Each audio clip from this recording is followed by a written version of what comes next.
I'm so fat. Right.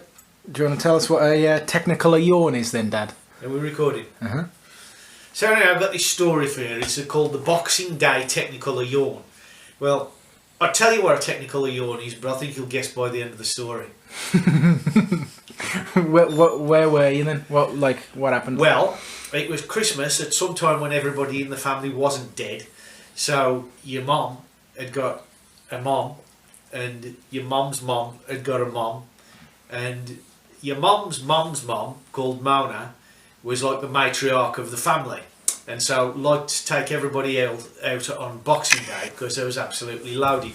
So she'd had to try and pay for it all. Well, she would pay for all the family to go out for a Boxing Day dinner. And on Boxing Day there was only 4 of us. There was me, your mum, your mum's mum, and your mum's mum's mum. So I, being a vegetarian, there's very little choice at the time, and they had an extensive vegetarian menu of pasta bake or mushroom stroganoff. A massive choice.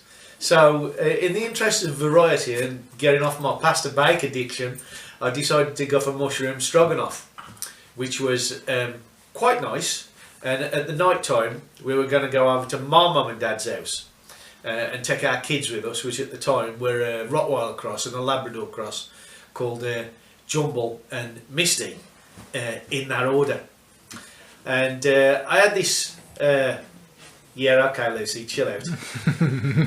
I had this mushroom stroganoff, and at the night time Butters, over there, ears on, I'm on the telly.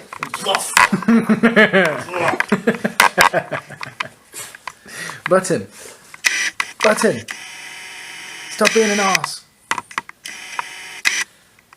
You're being very rude, puppy. You're on the telly, behave yourself. Where were you? Yeah, we were having mushroom stroganoff at this posh pub in Ludlow, which Mona was paying for, which was your mum's nan. And basically I ate a lot. I would gluttonise myself as I normally did because somebody else was paying for it. Especially not that year. And I had a couple of pints and we drove back home. And then me and your mum dropped her mum and her mum's mum off, and we went back home, picked the dogs up, and then we went over to my mum's house. And I always look forward to going over to my mum's house because they put on a big well, not a big spread, but a spread enough that I couldn't eat it all. So I could eat as much as I like and drink what I like, then go to bed in the spare bed upstairs, sleep it off, get up the next morning and have a mum breakfast, which was toast or, you know, veggie sausage sandwiches or something. And we could take our dogs with us. By the time I got there at the night time, about 6 o'clock, 7 o'clock at night, I was looking forward to having a good drink with my dad and eating everything off my mum's buffet spread. And the dogs were settling down, they'd been fed, and we was all sort of cuddled up, and I sat in the living room on a chair and I thought, feel a bit odd. And my dad got me a Bacardi, and that was all I felt like drinking, and I could just about sip it. And I started getting a bit of the hot flushes and thinking, there's something wrong here. And my head started to sort of spin and get a bit light. And I said to my mum, I said, I don't really feel like eating anything, Mum, I'm sorry.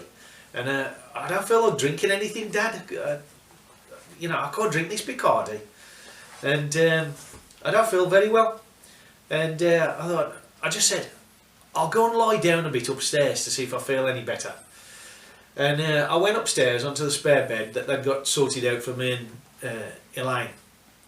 And I just lay down and my head just started to spin gradually. Were you drunk? Is that what it was? No, I wasn't drunk at all. I was sober. It wasn't like the drunk spins, it was just... No, I don't know what it was. And I'd had a couple of pints dinner time and I'd just about sipped a little bit of this straight Bacardi. And I could feel my head sort of spinning. And I thought, this ain't good, I wonder what's going to happen there. And then all of a sudden, my alimentary canal went into spasm. And I got up and tried to get to the toilet so I could talk to God on the great white telephone. But before I did, I went on the landing. And this Mushroom Stroganoff come up and landed on my mum's landing carpet. And all I could think, I had two thoughts go through my head at the time. Ooh, that looks like it did when it was on the plate. And there's now carrots in it, which is unusual for a big pile of vomit. And then I started shouting downstairs, help me, I'm being sick. There's a big pile of on the landing. And I was still trying to, I'd got one hand on the banister and one hand on the toilet door. And the only help that was coming up the stairs was Jumble, which was a big Rottweiler cross. And was very, very enthusiastic to help me and cleared all these stairs in about 3 leaps. Saw the big pile of what looked like rewarmed Mushroom Stroganoff on the top of the stairs and just started going, lovely, thanks for giving me that, Dad. I'm shouting downstairs while I'm trying not to be sick. The dog's eating me sick. Somebody come and get her. As I struggled into the toilet and again, this time I managed to get it into the toilet. And all the time Jumble, the world famous Rottweiler, was clearing up the sick without any mop. Without a mop or a towel or any detergent off my mum's landing carpet. So yeah, that's a technical yawn. Blah. Except it was Mushroom Stroganoff coloured. Molly's just lying there ignoring it. That's what you'll get. That's what you'll get. Molly? If you ever eat my vomit like Jumble did, that's what you'll get. Oh, Lucy. Oh no. What was that?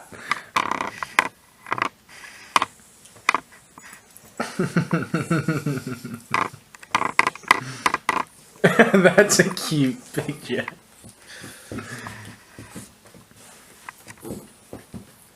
Puppies.